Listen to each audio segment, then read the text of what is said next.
पाकिस्तान और दुनिया भर से लाखों देखने और सुनने वालों को शहीद अरशद शरीफ का सलाम। नादरग्राम पाकिस्तान तहरीके इंसाफ और इस्टेब्लिशमेंट के दरमियान खतरनाक हद तक मामलात का जाना और हालात बंदगली में जाते हुए दिखाई दे रहे हैं। इसका अल्टीमेटली नुकसान पाकिस्तान की आवाम को है, क्योंकि एक तरफ पाकिस्तान की मकबूल तरीन जमात है, इमरान खान सियासी हकीकत है, तो दूसरी तरफ आप इस्टेब्लिशमेंट को इग्नोर नहीं कर सकते, वो भी पाकिस्तान की सियासत की एक हकीकत बन चुके हैं। तो जनाब मन अब वापसी का रास्ता नजर नहीं आ रहा। रजीम चेंज ऑपरेशन हुआ, उसके बाद तमाम किरदार खुलकर जो एक हवाम में नहा रहे थे सब के सब जो हैं वो नंगे हो गए। अब कुछ बड़ी खबरें और ब्रेकिंग न्यूज़ लेकर आपकी खिदमत में हाजिर हुआ हूं। सबसे पहली खबर पर जो आज हमने बात करनी है कि पूरी कौम जो है वो इंतजार कर रही थी। जाहिर है जनरल आसिम मुनीर साहब जो हैं वो जनाब ये उनके लिए बड़े चैलेंजेस जो हैं वो खड़े हो गए थे, बड़े इम्तिहानात थे। अब अगर मैं ये कहूं कि well done general Asim Munir and team, तो ये कहना गलत नहीं होगा, क्योंकि जहां पर उनकी जो अच्छाई होगी उसको जो है वो हम बताएंगे। जहां पर कोई गलती होगी तो आईनी तौर पर रहकर, अपने रास्ते में रहकर, एक रेड लाइन क्रॉस ना करते हुए हम उन पर तनकीद भी करेंगे। तो अब ये बहुत अच्छी खबर है जो आपके साथ शेयर करने जा रहा हूं कि हुआ क्या है कि उनकी टीम ने, जनरल आसिम मुनीर साहब ने क्या ऐसा काम कर डाला है, और फिर जनाब डंडा जो चलाया है जनरल आसिम मुनीर साहब ने, जिससे जनरल बाजवा और जनरल फैज हमीद जो हैं उनके गिर्द घेरा तंग हो चुका है। न सिर्फ उनके गिर्द घेरा तंग हुआ है बल्कि उनके तमाम अफसरान को निशाने इबरत बना दिया गया है।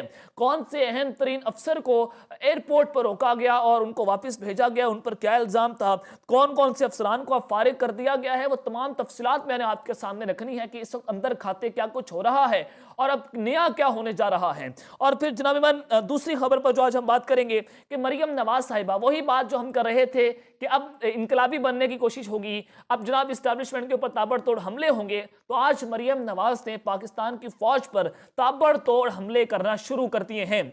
और आज का उनका जो बयान था, जो उनका खिताब था, उसने साबित कर दिया है कि अंदर खाते क्या कुछ हो रहा है। और मरियम नवाज का ये बयानिया चलाना उससे भी सवालिया निशान खड़े कर दिए हैं। बड़ी इंपॉर्टेंट स्टेटमेंट्स जो हैं वो आज मरियम नवाज की जानिब से दी गई हैं, वो भी आपके सामने रखूंगा। और जमान पार्क में पाकिस्तान के जो supreme commander of arm forces हैं, फौज के सुप्रीम कमांडर की एंट्री हुई है, जिसने इस वक्त तबले जंग बजा दिया है। तमाम तफसीलात आपके सामने रखूंगा, लेकिन अगर आपने चैनल को सब्सक्राइब नहीं किया, चैनल को लाजमी सब्सक्राइब कर लें, बेल आइकन को दबा दें। आने वाली तमाम तरह अपडेट्स आपकी खिदमत में बर वक्त पेश होती रहे। नादरग्राम सबसे पहली खबर आप तक पहुंचा देता हूं कि फौज और अदलिया को बदनाम करने पर 5 साल सजा के मुजव्वदा कानून पर हुक्मरान इत्तेहाद में शामिल रहनुमाओं के दरमियान इख्तलाफात जो राय है वो सामने आ चुका है। और रिपोर्ट के मुताबिक ये बताया जा रहा है कि पाकिस्तान पीनल कोड को ज़ाब्ता फौजदारी में मुजव्वदा तरमीम को बुनियादी इंसानी हकूक़ के खिलाफ करार दिया गया है। सहाफ़ियों और सियासतदानों समेत हर शहरी के लिए इसी तहफ़्फ़ुज़ और सूरत का मुतालबा किया गया है, क्योंकि जनाब ये एक बिल लाया जा रहा था जो काबीना में मरासला जिसका आया कि जो पाक फौज और जो अदलिया है उस पर तनकीद करेगा, उस पर 5 साल कैद होगी, उसको बगैर वारंट गिरफ्तार किया जा सकता है, उस पर 10 लाख का जुर्माना होगा।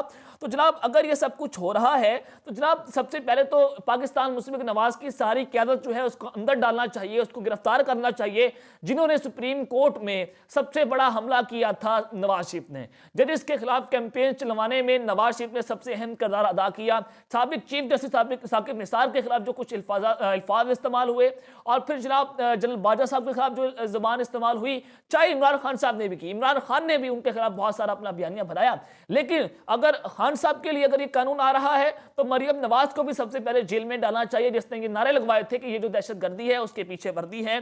नवाज शरीफ की तकारीर जो है वो भी आपके सामने है। अगर इमरान खान के लोगों को जेल में डाला जाएगा तो दूसरी जानिब उन तमाम लोगों को जेल में डाला जाए जिसने पाकिस्तान की फौज को हर मुकाम पर कमजोर करने की कोशिश की है। लेकिन पीडीएम के लोग ये कह रहे हैं कि अगर आपने ये कानून पास कर दिया तो हम सारे जेलों में होंगे, हमारी आवाजें बंद हो जाएंगी, जो फ्रीडम ऑफ स्पीच है उस पर कदगन लगेगी। तो ऐसा हरगिज नहीं होना चाहिए।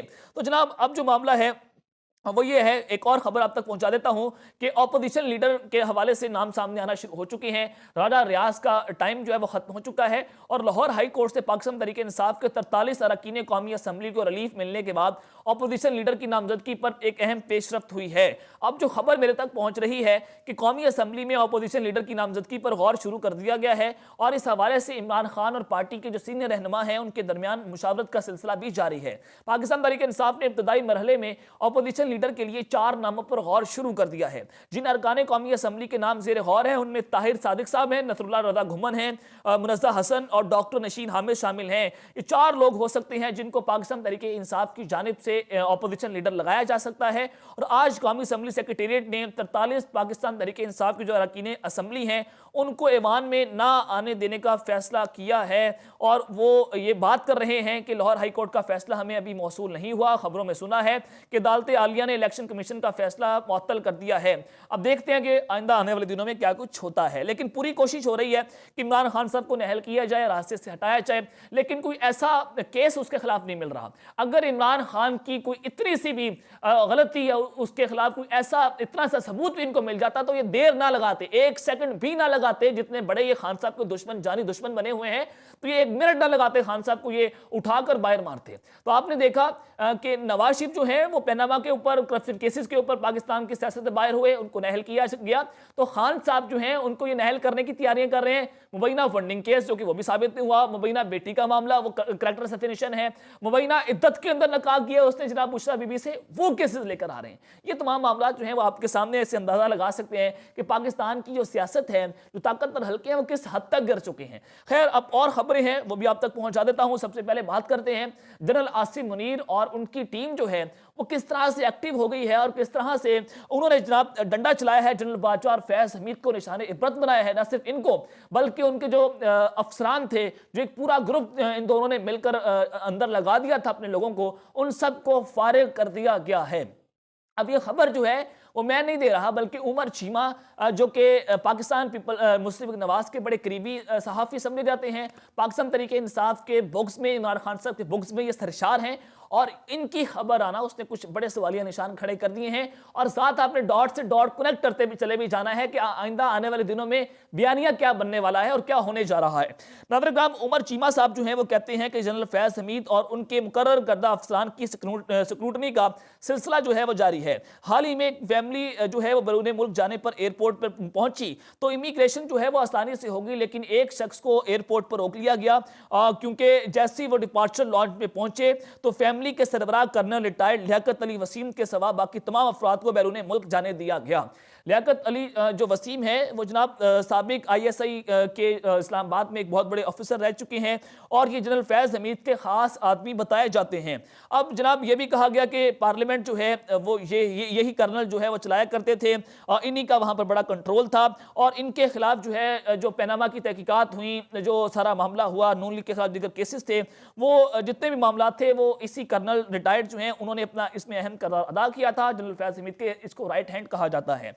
अब जनाब मरियम नवाज साहिबा ने भी माजी में ये बात कही हुई है कि इस्लामाबाद में एक रिटायर्ड कर्नल पार्लियामेंट चलाया करता है, तो उमर चीमा कहते हैं मरियम नवाज ने इन्हीं की तरफ इशारा किया था। अब जो ये वाकया पेश आया है एयरपोर्ट पर, तो ये 15 जनवरी 2023 का बताया जा रहा है, यानी कि जो है वो बहुत दूर की बात नहीं है बल्कि कुछ दिनों की बात है जो कुछ ये सारा वाकया हुआ है। अब जनाब मजीद ये कहा गया है कि फैज हमीद की लियाकत अली खान वाहिद अफसर नहीं है जिनकी स्क्रूटनी हो रही है, कई ऐसे अफसरान हैं जिनसे पूछताछ जारी है, जिनसे तहकीकात हो रही हैं और उन्हें मुस्ताफी होने का कहा गया है। बहुत सारे मुस्ताफी हो चुके हैं, बहुत सारे को ओहदों से बर्खास्त कर दिया गया है। अभी एक खबर भी चल रही है ट्विटर पर, उसकी कंफर्मेशन मैंने अभी तक नहीं आपको दी कि जो ब्रिगेडियर शफीक हैं SPR के, उनको भी उनके ओहदे से बर्खास्त कर दिया गया है और यही बताया गया कि तहकीकात हो रही हैं और तहकीकात के नतीजे में सब कुछ हुआ है। अब उमर चीमा साहब जो है वो भी ये स्टोरी कर रहे हैं और वो ये कहते हैं कि लेफ्टिनेंट कर्नल आसिफ महमूद जो है उनको भी मुस्ताफी होने का कहा गया, उन्होंने इनकार कर दिया, लेकिन उनके इनकार करने के बाद उनको जनाब ओहदे से बर्खास्त कर दिया गया। और फिर यह मजीद कहा गया है कि जनरल फैज हमीद के 2 ब्रिगेडियर्स को भी बाहर का रास्ता दिखाया गया है, उनमें से एक रिटायर्ड है और एक DC के ओहदे पर भी विराजमान रहे हैं। ये उनका कहना है कि जनरल फैज हमीद के जितने भी करीबी लोग थे उनको हटा दिया गया है।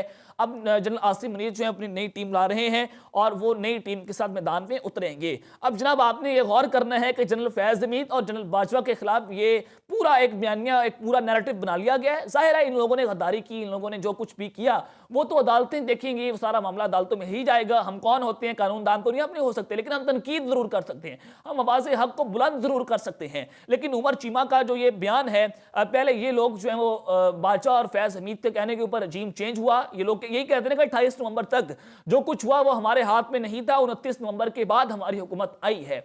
अब जनाब आपने डॉट से डॉट कनेक्ट करने हैं, और मरियम नवाज आज जो कह रही थी उससे सारों को अपने आपस में मिलाना, तो आपको अंदाजा होगा कि मौजूदा इस्टेब्लिशमेंट के ऊपर किस तरह से मरियम नवाज ने ताबड़तोड़ हमले करना शुरू कर दिए हैं।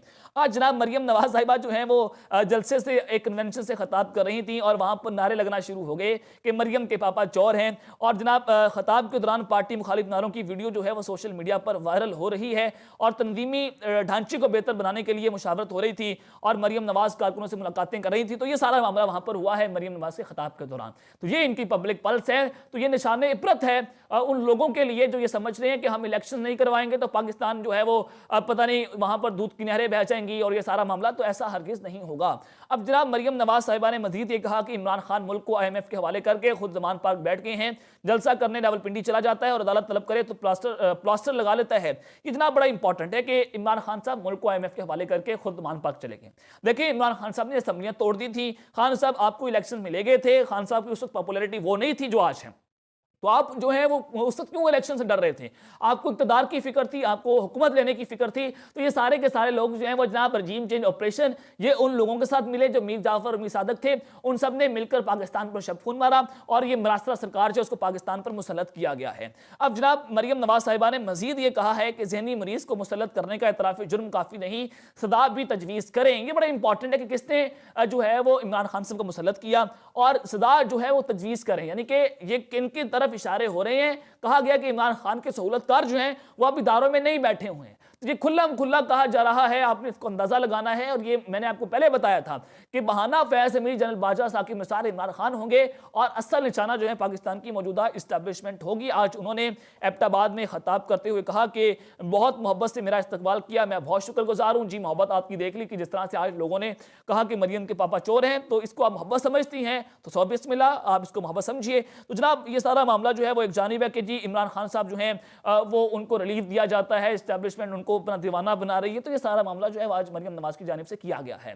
तो जनाब अब जो अहम तरीन मुलाकात हुई है, फौज के सुप्रीम कमांडर जो है वो जमान पार्क में पहुंचे हैं। सदर पाकिस्तान आरिफ अलवी साहब की एक अहम तरीन मुलाकात इमरान खान साहब से हुई है, और तकरीबन कल उन्होंने इलेक्शन कमीशन को भी खत लिखा कि आप जनाब जो है वो एक तारीख दें इलेक्शंस की, जो कि आईनी और कानूनी हक है। मुलाकात में सियासी सूरत हाल पर तबादला ख्याल किया गया, और इमरान खान और सदर आरिफ अलवी के माबैन जेल बर तहरीक पर भी मुशावरत की गई। इलेक्शन कमीशन की जानिब से सूबों में इलेक्शन की तारीख न देने पर इजहार तफ्तीश किया गया। इमरान खान ने कहा कि जो इलेक्शन कमीशन है वो अपनी जिम्मेदारियां पूरी नहीं कर रहा, 90 दिनों में इंतखाबात ना हुए तो ये आइन शिकनी होगी। मुलाकात में सदर के आइनी इख्तियारात के हवाले से भी मुशावरत की गई, और ये बड़ा इंपॉर्टेंट है कि ये एक अहम तरीन शख्सियत का पैगाम भी हो सकता है जो सदर पाकिस्तान लाए हैं। ये पैगाम रसानी का काम शुरू हो चुका है, और ऐसा लग रहा है कि बैकडोर्स के ऊपर कोई मामला चल रहे हैं। तो मैंने आपको पहले बता दिया था कि मार्च में ये असम्बलियां जो हैं वो तहलील हो जाएंगी, और पाकिस्तान भर में इलेक्शन होंगे, और इलेक्शन जो है वो इकट्ठे होंगे। तो ये इनका जो मरासरा सरकार है, इनका वक्त खत्म हो चुका है, और ये मुलाकात जो है वो बड़ी इंपॉर्टेंट थी, इसने बहुत सारी चीजें जो है वो क्रिस्टल क्लियर कर दी। अब तक के लिए अपना ख्याल रखिएगा, अपना ख्याल रखना। अल्लाह ने के बाद पाकिस्तान जिंदाबाद।